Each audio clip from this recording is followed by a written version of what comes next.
4. The Convention. The struggle between the Girondins and the Jacobins. The opening of the Convention. Proclamation of the Republic. On the day of victory at Valmy in Paris, the sessions of the National Convention elected on the basis of universal suffrage were opened. In the convention there were 750 deputies. 165 of them belonged to the Girondins, about 100 to the Jacobins. Paris elected its deputies only Jacobins, including Robespierre, Marat and Danton. The rest of the deputies did not belong to any party. They were ironically nicknamed Plain or Swamp.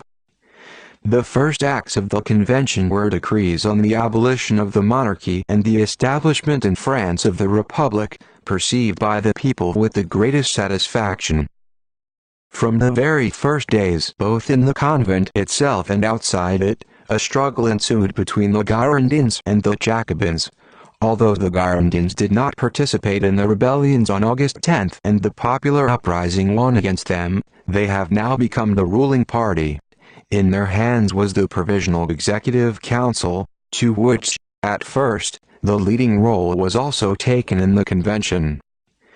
The Girondists represented those sections of the commercial, industrial and landowning bourgeoisie that had already achieved their basic economic and political demands. The Girondins feared the popular masses, did not want the further development of the revolution, tried to stop, break it, limit it to the limits reached. The Jacobins, however, reflected the interests of the revolutionary democratic, mainly petty, bourgeoisie, which, in a bloc with the broad masses of the people of the city and the countryside, strove to develop the revolution further. The strength of the Jacobins, these advanced bourgeois revolutionaries, was that they did not fear the people, but relied on it and bravely led its struggle to further deepen the revolution. As Lenin pointed out, during the French Revolution of the late 18th century, the petty bourgeois could still be great revolutionaries. Lenin, on the Food Tax, Volume 32, p. 338. The Gironde tried to stop the revolution. Mountain, relying on the masses, sought to move the revolution forward. This was the essence of the struggle of the Mountain with the Gironde, hence all their differences ensued. Execution of Louis XVI. Among the many political issues that were the subject of controversy in the struggle between the Girondins and the Jacobins, at the end of 1792 the issue of the fate of the former king became the most acute. The masses of the people long ago demanded that the deposed king be handed over to the court. The Jacobins supported this just demand of the people. When the convention began the trial of the king, the Girondins began to make every effort to save his life. And for the Girondins, and for the Jacobins, it was obvious that the question of the fate of the former king is not a personal, but a political matter. Executing the king meant boldly marching forward along the revolutionary path. Saving his life meant to delay the revolution at the achieved level and to make concessions to the internal and external counter-revolution. All the efforts of the Girondins to save the life of Louis XVI or at least postpone the execution were wrecked. At the request of Marat, a roll call was held by the deputies of the convention on the fate of Louis XVI. "You will save your homeland, and you will ensure the welfare of the people by taking your head off the tyrant," said Marat in his speech in the convention. Most of the deputies voted for the death penalty and for the immediate execution of the sentence. January 21, 1793 Louis XVI was executed. Creation of the first coalition against revolutionary France. The governments of England, Spain, Holland and other states used the execution of the former French king as a pretext for breaking with France and joining the counter-revolutionary coalition. The reactionary monarchical governments of Europe were extremely concerned about the successes of the French revolutionary armies and the sympathies that the democratic sections of the population of Belgium and the Western German lands showed to them. The French Republican Army entered the territory of foreign states with a bright revolutionary slogan, "Peace to huts, war to palaces." Holding this slogan into life caused the fury of the feudal aristocratic circles and the enthusiastic sympathy of the masses. In Belgium, in the German provinces of Germany, the French Republican soldiers were welcomed as liberators. The irreconcilable became the ruling classes of European monarchies. The advance of French troops to Belgium and the spread of revolutionary sentiments in England itself aroused strong anxiety in the British ruling circles and prompted them to move to open war against revolutionary France. In January 1793, the French ambassador was deported from England. On February 1, the convention declared war on England. England led the first coalition of reactionary European states that finally took shape in the spring of 1793. It included England, Austria, Prussia, Holland, Spain, Sardinia, Naples, and many small German states. The Russian Empress Catherine II, who had previously broken diplomatic relations with France and rendered all possible assistance to the nobility, emigrated, issued after the execution of Louis XVI the decree to terminate the commercial treaty with France, prohibit the French vessels from entering the Russian ports and the French citizens to the borders of the empire. But in an open war with revolutionary France, Tsarist Russia still did not enter. If in previous years the Turkish War prevented this, now the government of Catherine II was occupied with Polish affairs. Deterioration of economic situation and aggravation of political struggle. The war, which required the exertion of all the forces of the country, sharply worsened the economic situation in France. The conduct of military operations of a large scale and the maintenance of large armies caused enormous costs. This circumstance, as well as the disruption of ordinary economic ties and the curtailment of a number of industries, gave rise to an acute economic crisis. The Girondist government tried to cover the cost of war by increasing the issue of paper money. The number of issued banknotes turned out to be very large. This led to their sharp depreciation and, as a consequence, to a rapid rise in prices for goods, especially food.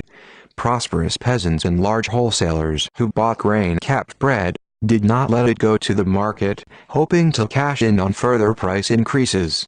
As a result, bread, and after it, other consumer products began to disappear altogether from the sale or were sold from under the floor, at speculative prices. On the basis of hunger and deprivation, the discontent of workers, small artisans, rural and urban poor grew. Since the fall of 1792 in Paris, in the provincial towns and rural areas, a mass movement has developed. Workers staged strikes, demanding better working conditions and the introduction of solid prices, maximum, for food. In Tours and some other cities, the poor sought to establish firm prices for bread. The demand for a maximum became, by the beginning of 1793, the universal demand of the plebeian masses. It was supported by numerous petitions addressed to the convention, and by active mass actions, on the streets, attacks on shops and food stores, clashes with authorities and traders. Expressive moods of the plebeian masses were the Paris sections, especially the sections of the plebeian quarters, who repeatedly addressed the convention with petitions about the establishment of firm prices for food items. The most clearly formulated this requirement is one of the prominent figures of the Cordelier Club, the former priest Jacques Roux, in the first years of the revolution close to Marat and hiding him from persecution. Together with Jacques Roux, the supporters of Théophile Leclerc, Varl, and others spoke among the popular masses. The Girondins, who hated Jacques Roux and other popular agitators, gave them the nickname Mad, which was once christened in Florence by the most fierce devotees of Savonarola. Along with a maximum for all food products, Rabid demanded resolute curbing of speculation and agiotage. They condemned big property and property inequality. The Jacobins at first spoke against the maximum and treated negatively the agitation of the rabid, but, realizing the need for decisive revolutionary measures and the active participation of the masses in the struggle against counter-revolution and intervention, from April 1793 onwards, changed their position and began to advocate the establishment of firm prices. At the same time, they proposed to introduce an emergency tax on large owners in order to cover the growing military expenditures in the form of a compulsory loan. The Girondists, zealously defending the mercenary interests of the commercial and industrial bourgeoisie and large landowners, resolutely rejected these demands, seeing in them an attempt on the sacred right of ownership and freedom of trade. The Girondists conducted an anti-national policy in the agrarian question. In the autumn of 1792, they achieved the actual abolition of the August decrees favorable to the rural poor on the procedure for the sale of emigrant lands. Thus, one of his most important conquests was taken from the peasantry. In April 1793, the Girondins held a decree in the convention on the procedure for selling national property, directed against the poor and middle peasants. The decree, in particular, forbade the temporary agreements of poor peasants that were practiced in many places for joint purchase of a land plot from the National Property Fund with its subsequent division between the owners. In response to this policy of the Girondins, grossly infringing on the interests of the middle and poor peasants, new peasant demonstrations took place in the departments of Gers, Lot, Seine-et-Oise, Marne and some others. The enormous social strength of the revolution, the peasantry was still waiting for its fundamental demands. The Girondins are accomplices in the counter-revolution. In March 1793, the French troops in Belgium, commanded by General Dumouriez, closely associated with the Girondins, were defeated in the Battle of Neuerwinden, after which Dumouriez, having entered into negotiations with the Austrians, tried to move his army into a counter-revolutionary campaign against Paris. After suffering in this treacherous attempt to fail, Dumouriez fled to the enemy camp. The immediate consequence of the infidelity of Dumouriez, as well as the entire policy of the Girondins, who did not want to wage a revolutionary war, was the retreat of French troops from Belgium and Germany. The war was again transferred to the territory of France. In March 1793, a counter-revolutionary uprising broke out in the Vendée, which also spread to Brittany. In the rebellion, local peasants, who were strongly influenced by the Catholic Church and dissatisfied with the general mobilization proclaimed by the convention, took an active part. Soon the insurrection was led by the émigré nobility, who received help from England. The situation of the Republic again became menacing, but the popular masses showed remarkable revolutionary energy and initiative. Volunteers in the thousands joined the army, aware that, without satisfying the main demands of the people, it is impossible to achieve victory over the enemy. The Jacobins, despite the fierce resistance of the Girondins, achieved the adoption of the decree on the introduction of solid prices for grain throughout France on May 4, 1793, and on May 20 the decision to issue a compulsory loan. The Girondists fiercely opposed this and all other measures necessary to defend the revolution and defense of the country, and, using the external and internal difficulties of the Republic, intensified the struggle against the revolutionary masses of Paris and the Jacobins. Back in April, they achieved the tradition of the Revolutionary Tribunal, established by the Convention to fight counter-revolution. Marat, the most beloved revolutionary democrat, who exposed the duplicity and treachery of the Girondins. But the Revolutionary Tribunal acquitted the friend of the people, and Marat returned triumphantly to the Convention. Despite this failure, the Girondins did not abandon the intention to defeat the Paris Commune and other revolutionary democratic bodies. To this end, they insisted on the creation of a special commission of the Convention, the so-called Commission of 12, which was to lead the struggle against the revolutionary democratic movement in Paris. The Girondins organized a counter-revolutionary coup in Lyon and tried to seize power in a number of other cities. The uprising of the masses of Paris in May 31, June 2, 1793. The policy of the Girondins, who have slipped into counter-revolution and national treason, has made a new popular uprising inevitable.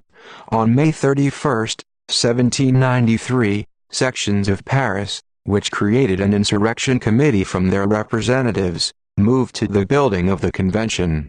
With the sans-culottes, then the democratic sections of the population were called.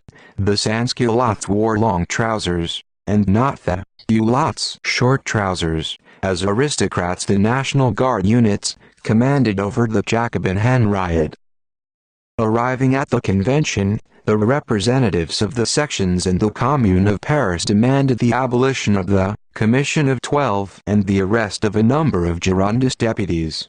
Robespierre delivered a speech of indictment against the Gironde and supported the demand of the Paris sections. The convention decided to dissolve the Commission of 12, but did not agree to the arrest of the Girondist deputies. Thus, the performance on May 31 did not yield a decisive result. The struggle continued. On June 1, Marat, in a passionate speech, called on the sovereign people to rise to defend the revolution. On the morning of June 2, 80,000 National Guards and armed citizens surrounded the building of the convention, to which, on the orders of Henriot, the canals of guns were sent. The convention was forced to submit to the demands of the people and to adopt a decree on the expulsion of 29 Girondist deputies from its composition. The popular uprising of May 31, June 2 struck the final blow to the political dominance of the big bourgeoisie. Not only the bourgeois monarchist party of the Feuillants, but also the bourgeois Republican party of the Girondins, who also defended the interests of the big proprietors and feared the people, was unable to take the revolutionary measures necessary to solve the tasks of the bourgeois democratic revolution and to successfully combat the external and internal counter-revolution. Girondists, as before the Feuillants, became an obstacle to the cause of the revolution and turned into a counter-revolutionary force. The domination of the Gironde was broken, the power passed to the Jacobins. The French bourgeois revolution rose to the highest stage. As a result of the uprising of May 31, June 2, 1793, a Jacobin revolutionary democratic dictatorship was established in France.